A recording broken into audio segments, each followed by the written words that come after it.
Welcome to the Deep Dive, where we take complex doctrine and find the essential insights, giving you the shortcut to being well-informed. It's great to be here. Today, we are undertaking, I think, a really critical mission, unpacking the crucial, often unseen elements that empower a core headquarters to execute large-scale combat operations. That's right. We are focusing specifically on the backbone of decision-making, the concept of core enablers with a heavy concentration on the intelligence warfighting function and information collection. It's the perfect subject for a deep dive, really, because the core command level represents the absolute pinnacle of tactical orchestration. And for this analysis, where are we pulling our information from? We are synthesizing the essential core concepts from two foundational sources that govern how the Army fights. First, Field Manual 2.0, which is the official doctrine for intelligence, dated October 2023. Okay, the newest version. And second, Field Manual 390, which covers tactics, from May 2023. So these are the books. So we are looking at the foundational documents that dictate how this massive military organization gets ready to fight and, execute a campaign. Exactly. And our focus is squarely on how core commanders, who are overseeing multiple divisions, the entire depth of the battle space, how they gain and maintain situational understanding. It's a massive undertaking. It is. How they manage incredible uncertainty and leverage all these diverse assets that, and this is key, often don't even belong to them. Right. Our mission today is to show you the intricate coordination required to, in doctrinal terms, fight for intelligence. Fight for intelligence. I really appreciate that framing because it immediately rejects this idea that intelligence is something passive, a neatly packaged report that just shows up. It's not passive at all. It tells us it's a resource that is fiercely contested, especially at the core level where the battle space can span hundreds of kilometers. And the threats are peer-level adversaries. Right. They're actively employing sophisticated counterintelligence and deception efforts against you. That tension is absolutely key. So we are looking at the architecture, the resources, and the complex processes that have to quickly turn mountains of raw data the enemy is actively trying to corrupt into timely, usable decisions for the commander. At the highest tactical level, that's the challenge. All right, let's start with the very foundation then, the fundamental nature of intelligence itself. What does Field Manual 2.0 tell us about what intelligence is in this era of large-scale combat? Well, the manual is, it's uncompromisingly clear. Intelligence is inherently multi-domain, joint, interagency, intergovernmental, and multinational. So that's a mouthful. Let's break that down. It means it's not just about what the division military intelligence unit sees on its own sensors. It is a vast, interconnected enterprise. Yeah. It's coordinating inputs from every possible source. Like what kind of sources? You're talking about reconnaissance brigades, cyber commands, allied intelligence services, even non-governmental agencies on the ground. Everything. So, if a core commander is leading a campaign, their intelligence picture isn't just homegrown. It's a mosaic built from inputs across the theater, across the globe, and potentially across multiple allied nations. And that complexity has to be a constant challenge. It is a defining challenge. I can only imagine it. And that complexity informs the critical symbiotic relationship between intelligence and operations. The doctrine is very specific. Intelligence drives the conduct of operations. And conversely, operations enable intelligence. Or twin pillars. Exactly. A commander needs intelligence to decide where to maneuver, right? But the moment that maneuver happens, it generates new information. It kicks up dust. It creates a reaction from the enemy. Yes, and that feeds right back into the intelligence system, improving the analysis and future predictions. They constantly reinforce one another. So intelligence isn't just descriptive, it's predictive, but it also shapes the future action. And the documents stress that the intelligence product itself has to be relevant. It has to be tailored to the commander's specific requirements. It has to be usable for decision-making. Absolutely. Not just information for information's sake? No, the goal is not just information saturation. The intelligence must enable the commander to make informed assumptions and accept manageable risks. You can't wait for perfect certainty. Because it never comes in combat. It rarely, if ever, arrives. The intel must be accurate and reliable to the extent possible, especially when you're trying to pinpoint the threat's shifting intentions and capabilities. If it's slow or inaccurate, the commander risks decision paralysis. And you lose the initiative. You lose the initiative. Game over. Now, let's define the engine that drives this entire relationship. The intelligence warfighting function. What exactly does that encompass? So the intelligence warfighting function is the related tasks and systems that facilitate understanding the enemy, the terrain, the weather, civil considerations, basically everything significant about the operational environment. Okay, that sounds pretty straightforward. But here's what's crucial, and this is a major doctrinal shift emphasized in the sources. The entire staff, not just the intelligence professionals, the G2 or S2. The entire staff is part of the intelligence warfighting function. Wait, hold on. Why is the entire staff considered part of the intelligence function? Isn't that the job of the military intelligence corps? It used to be seen that way, but in large-scale combat, that narrow view is just insufficient. We are talking about the operations staff, the engineer officer, the sustainment officer, the civil affairs officer. Every single staff section holds a unique and valuable perspective on the operational environment. Can you give me an example? Sure. The engineer officer, for instance, understands how enemy forces might leverage specific terrain features or where they might place obstacles. That's intelligence. The sustainment officer knows which routes are critical and which are vulnerable. I see. That collective knowledge is then fused by the intelligence staff to enrich the overall analysis and broaden situational understanding across all domains. That holistic approach, it prevents blind spots. So how is this massive integrated effort actually managed? That management is the core of what's called intelligence synchronization. This is the orchestration of the entire intelligence warfighting function. It includes long-range intelligence planning and maintaining the physical and logical intelligence architecture. How does that differ from, say, collection management? I feel like a lot of people might use those terms interchangeably. That's a great question, and it's a critical distinction in Field Manual 2.0. Collection management focuses very narrowly on tasking specific sensors and platforms. It's the execution piece. Point that drone over there. Basically, intelligence synchronization is the broader, higher-level conceptual planning. It's about building and maintaining the entire intelligence architecture. The whole system. The whole system, ensuring the right infrastructure is in place, that the information will be processed and delivered correctly, and doing it all without overwhelming the commander with irrelevant data. It's the readiness and planning layer above the tactical collection. And the ultimate output of all this synchronization effort is all-source analysis. Correct. All-source analysis is the integration of information from all relevant sources, technical, human, open source, to analyze situations, draw conclusions, and create predictions.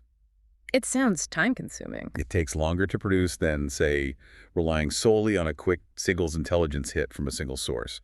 But the trade-off is absolutely essential. All-source analysis is considered far more reliable and significantly less susceptible to deception. And reliability is paramount against a sophisticated peer threat, isn't it? If you rush a decision based on a single piece of information, you could be falling directly into a highly sophisticated enemy deception plan. Designed to force you into a suboptimal maneuver. Exactly. This requires discipline. And the entire intelligence process is commander-driven. It focuses on filling gaps in knowledge, which are formalized as priority intelligence requirements, or PIRS. The PIRS, the commander's what I need to know list. That's it. Those PIRs drive the entire system. And once that requirement is set, it leads to the production phase of the process. Production is where the magic happens. It's where analysts develop intelligence by analyzing collected information and existing intelligence holdings. They create the finished products. Maps, reports. Maps, reports, predictive conclusions regarding threats, all tailored to answer the commander's priority intelligence requirements. To really appreciate the scale of this production, I think we need to briefly touch on the complexity of the intelligence disciplines the Corps relies on. This really shows why that all-source integration is so difficult. It is a dizzying array of specialties. At the foundation, you have human intelligence. That's collection from people and multimedia sources. It provides that critical, hard-to-get information on human intentions and political motivations. The why. The why. Then you have geospatial intelligence, derived from imagery, mapping, and technical sources. This is essential for detailed target mensuration, understanding terrain, and tracking large-scale movement. And of course, the technical disciplines that track the enemy's electronics, those are vital in modern conflict. Absolutely. You have signals intelligence, which is derived from foreign communications, radar, and other electromagnetic radiations. This is often the fastest, most voluminous intelligence stream. But also the most vulnerable. Highly vulnerable to jamming and deception. Then there's measurement and signature intelligence, which is probably the least understood discipline. Yeah, explain the unique value of that one. What is measurement and signature intelligence? It's based on the principle that every object or event has a unique, measurable physical signature. It analyzes these physical attributes. Think thermal output, electromagnetic pulses, specific chemical traces to detect, characterize, locate, and identify targets. So it's not looking at a picture of a tank, it's looking at the tank's heat signature or the radar pulse it emits. Precisely. It's essential for understanding advanced enemy weapon systems because it sees things that human intelligence or geospatial intelligence often can't.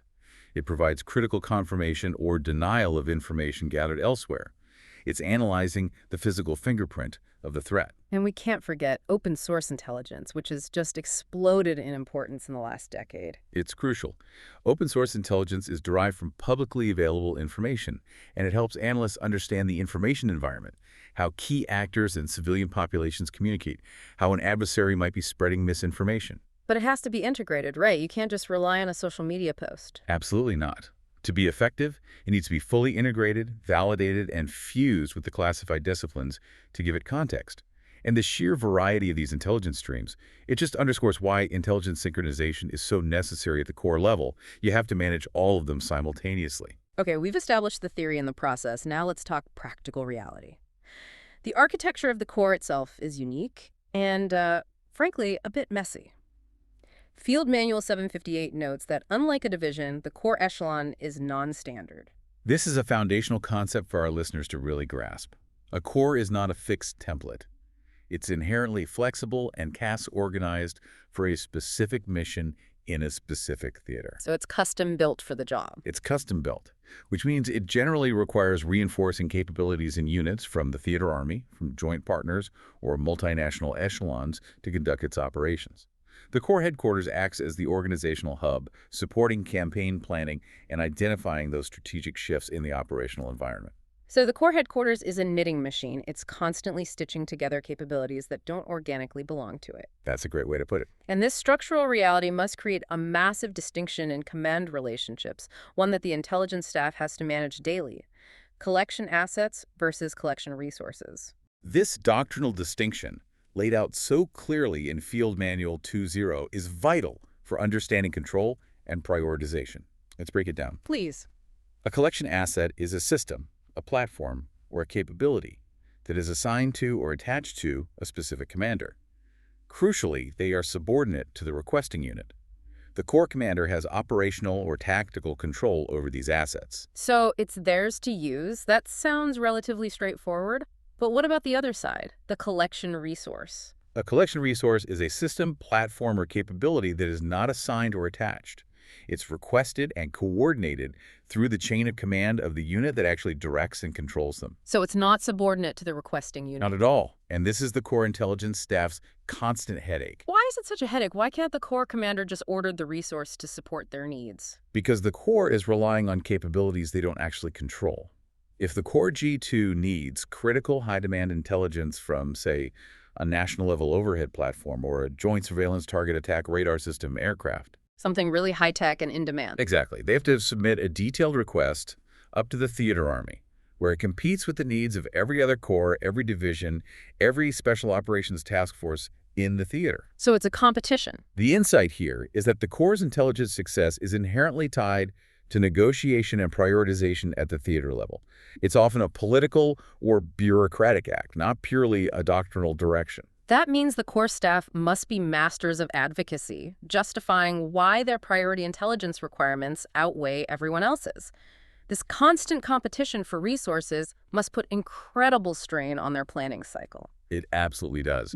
The intelligence staff probably spends as much time managing relationships and submitting detailed requests as they do analyzing data. So let's talk about what the Corps does own organically. The Expeditionary Military Intelligence Brigade. To the EMIB. Yes. The Expeditionary Military Intelligence Brigade is their heavy hitter, right? It is the Corps' main organic collection capability. These brigades are designed to be task-organized within the Corps to augment existing capabilities or cover gaps. They support both Corps and subordinate division operational requirements. And they bring a lot to the table. They provide diverse intelligence disciplines, human intelligence, technical collection, analysis right out of the gate. And we know this support extends downward, creating a habitual relationship with the fighting divisions. That's confirmed in the doctrine. The Corps frequently allocates intelligence and electronic warfare battalions from the Expeditionary Military Intelligence Brigade to its priority divisions. This shows the Corps commander's ability to weight the main intelligence effort toward the main effort of the campaign. But the doctrine also notes a critical scarcity here. It does. There are often not enough intelligence and electronic warfare battalions to provide one for every single division simultaneously, especially if the Corps is controlling, say, 4 or 5 divisions. Which forces tough choices. Very tough choices. If Division A is the main effort, they get the Intelligence and Electronic Warfare Battalion. Division B might have to rely solely on its organic capabilities, which puts even greater pressure on the Corps' overarching information collection plan. So even when you are fully resourced, the entire intelligence architecture faces some severe challenges in large-scale combat operations.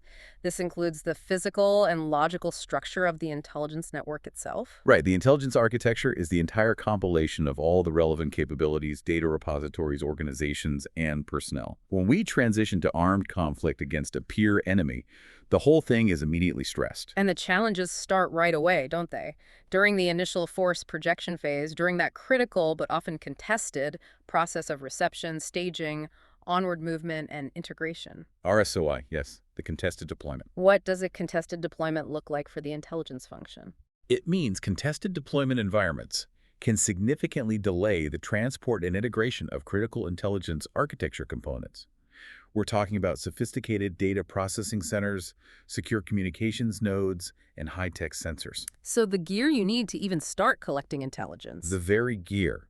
If your ports of debarkation are struck, or if forward movement routes are interdicted, that vital equipment might be damaged or delayed. And the clock is ticking. The time you have to establish and revise the architecture is severely limited. So the enemy isn't just targeting the maneuver brigades, they are actively trying to deny and degrade the command's ability to see and communicate before the main battle even starts. Absolutely. The doctrine also warns of greater congestion, just more intelligence nodes than in peacetime, and massive higher data volumes that will strain communication systems to their breaking point. But the most crucial stress point identified in Field Manual 820 is on processing, exploitation, and dissemination, what we call PED. Yes, PED. Let's elaborate on that. Why is processing, exploitation, and dissemination the highest stress point? Well, think of PED as the entire Corps' high-speed translation and publishing house. Deployment and continuous combat place maximum stress on this function. Okay. If your collection systems, like unmanned aircraft or signals intelligence platforms, are delivering massive amounts of raw data, but your PED capacity is damaged, delayed, or just simply overwhelmed by the volume, Then the whole intelligence process grinds to a halt. it grinds to a halt. It's a fundamental disconnect. The collection works perfectly, but the command can't digest it. So you're information-rich but intelligence poor. Precisely. If the Corps cannot rapidly process that raw data into usable, finished intelligence and disseminate it quickly to the decision makers, they lose decision superiority. Leaders have to anticipate this failure point and plan and train for BED under strenuous, degraded conditions. Redundancy is key then. Redundancy in systems and robust logistics to maintain this capacity, because the best collection in the world is absolutely useless if you can't turn it into action. Okay, we've established the stressed architecture. Now we get to the how. How does the Corps actually direct and synchronize this fight for intelligence across all these domains? This is done through a process called information collection. This is the Army construct for synchronizing and integrating the planning and employment of sensors and assets, all to collect information to answer the commander's requirements. So this is the action plan. This is the action plan. And the intelligence warfighting function's main contributions here are collection management and intelligence operations. Field Manual 2.0 is really insistent that information collection requires aggressive execution and adjustments based on the fluid operational situation. What does aggressive execution actually look like in practice? It means continuously adjusting the plan, often multiple times per day, based on new enemy activity. It means proactively anticipating where the threat might move or attempt deception and shifting your assets to cover those areas before they do. So you're always trying to stay one step ahead. You have to. A single collection capability is rarely sufficient. Managers should employ multiple capabilities simultaneously for continuous, mixed, and redundant coverage to enhance the collection results. It's a constant battle to fill those knowledge gaps. Let's trace how the strategic push for information begins within the military decision-making process. Where does it start? It's foundational. It begins right at step one, the receipt of mission. The intelligence staff has to immediately initiate parallel planning and start collaborating with higher, lower, and adjacent intelligence organizations to build a shared understanding. And the first big product is what? The single most critical initial task, often led by intelligence, is the intelligence preparation of the operational environment, IPOE. IPOE sounds deeply academic, but it has very tangible, immediate results for the commander, doesn't it? It is fundamentally practical. It assists the commander in focusing on and understanding the relevant aspects of the operational environment, the terrain, the weather, the civilian populace, and most importantly, the threat, while discounting the irrelevant aspects. So it filters the noise. It filters the noise. If the Corps is operating in a mountain range, the IPOE focuses heavily on mobility corridors and observation posts.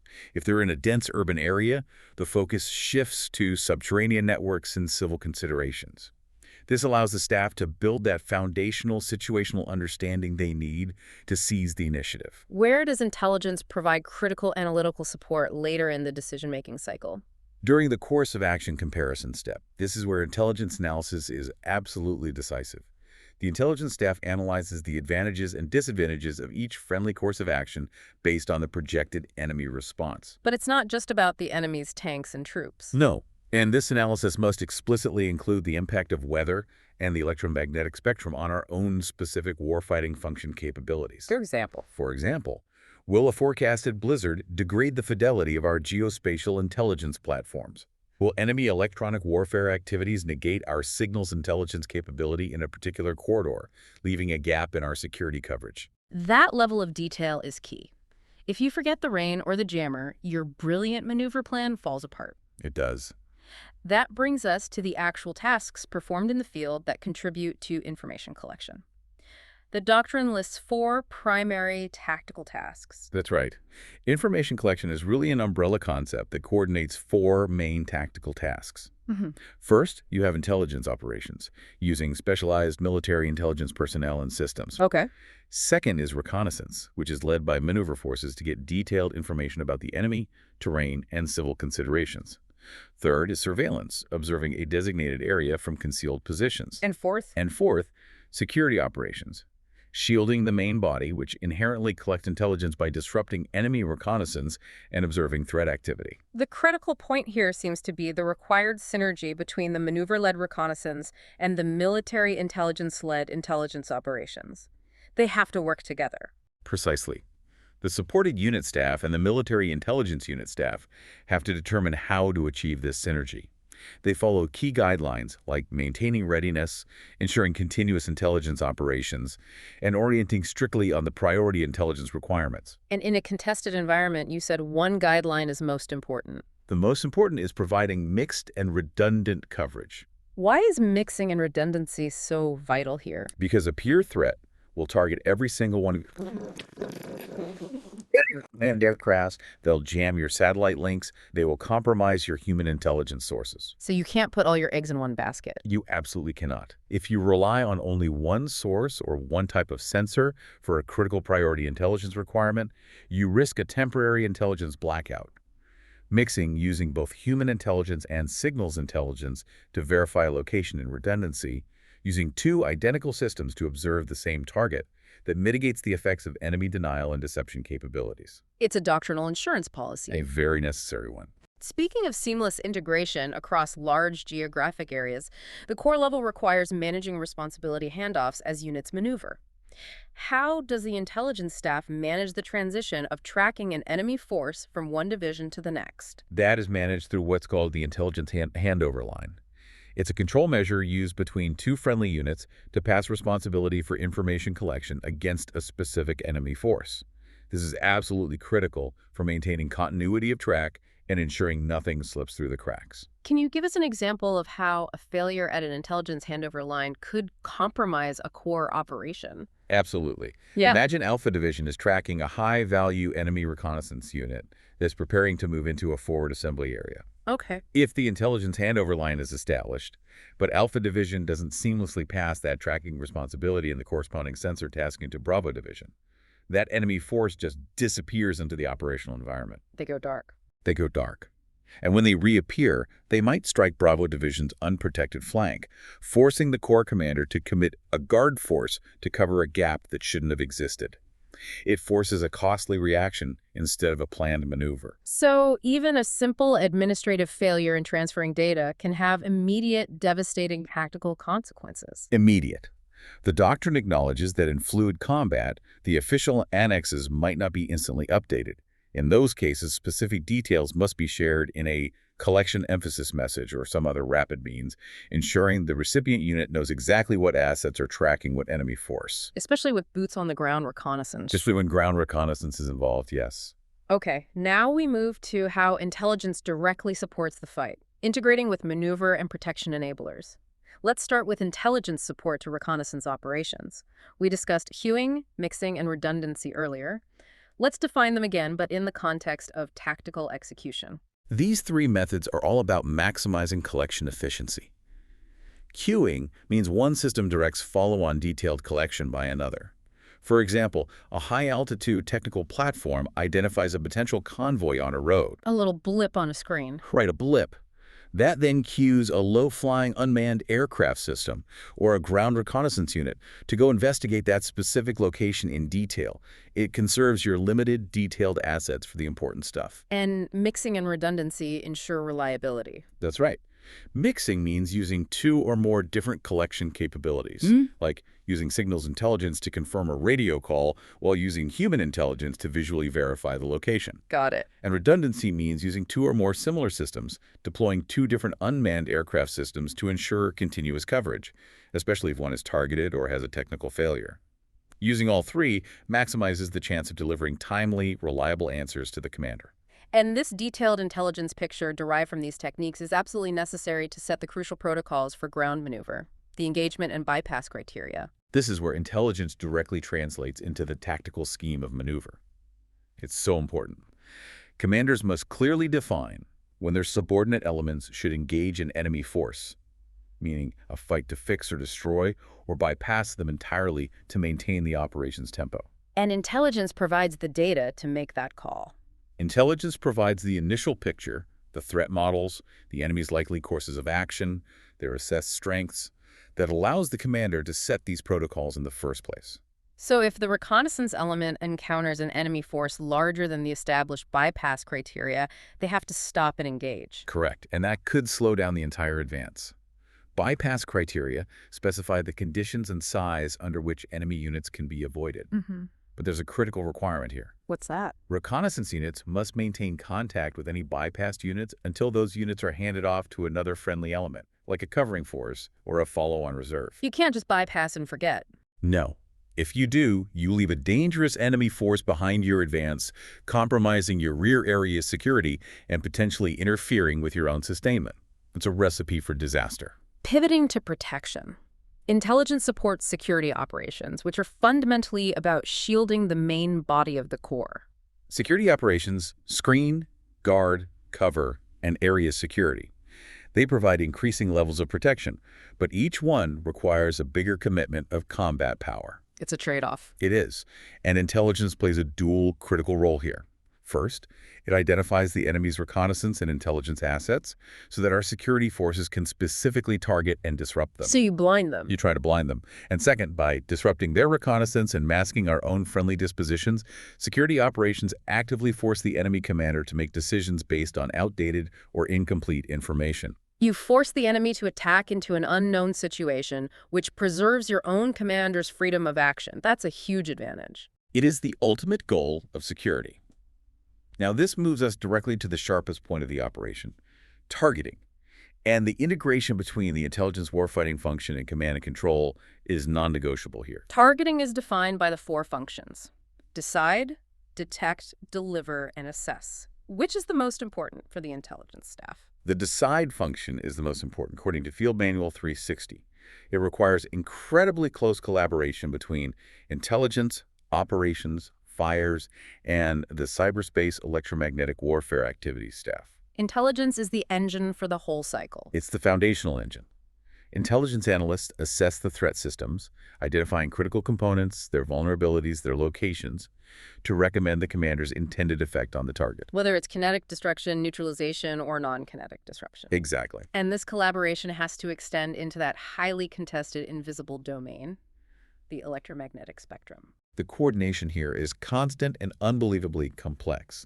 Close coordination is required between signals, intelligence operations, electronic warfare, and cyberspace operations for spectrum deconfliction and mutual support. And intelligence provides the map for that domain. It provides the electromagnetic order of battle, where the enemy's radios, radars, and communications nodes are, for integration into the intelligence preparation of the operational environment. If that synchronization fails, what's the tactical consequence? The consequences are severe. If friendly electronic warfare assets begin to operate without proper deconfliction, they could unintentionally jam or deny spectrum access to our own signals intelligence collection platforms. So we blind ourselves. We blind ourselves to critical enemy communications, compromising both our intelligence gathering and potentially our own maneuver operations. That is a huge operational risk that the intelligence staff manages every single minute. Let's pivot to the physical enablers that keep the core protected and moving. Survivability and mobility. How does intelligence support these areas? Survivability is all about protecting the force from detection and destruction. Units use concealment, dispersion, field fortifications, and importantly, military deception. And intelligence helps make that deception believable. It has to. Intelligence supports military deception by identifying the adversary's intelligence objectives, their collection means, and their analysis procedures. This ensures our decoys, our false signals, and frequent repositioning of forces are credible and effective. You have to know what they're looking for to fool them. Exactly.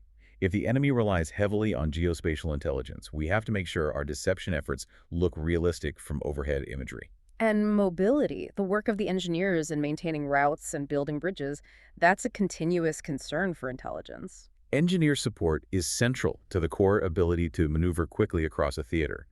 They maintain routes, they create bypass or alternate routes, but these movement routes are key intelligence requirements because they are incredibly vulnerable to enemy fires and sabotage. So intelligence has to watch the roads. Constantly. It has to determine terrain suitability, forecast weather effects that might impede movement, and track threat activity along these routes to protect the flow of sustainment and maneuver forces. If a bridge is critical to the core's ability to move forward, that bridge instantly becomes a priority intelligence requirement. Finally, uniting all these efforts, giving the entire core a singular shared reference point, is the common intelligence picture. The CIP, yes. Yeah. The intelligence staff must continually collaborate across all echelons, higher, lower, adjacent to maintain, a common, validated interpretation of threat locations, capabilities, and intent. This shared understanding is the essence of why the intelligence warfighting function exists. It's not just for the commander, it's for every staff section and every subordinate unit. Absolutely. The common intelligence picture informs the common operational picture, the COP. It ensures unity of effort and helps focus everyone's efforts and maintain a common understanding in what are chaotic and fast-paced operational environments. That's the goal. The intelligence staff has to ensure that the threat portions of the common operational picture are not only accurate, but maintained in a timely and flexible manner.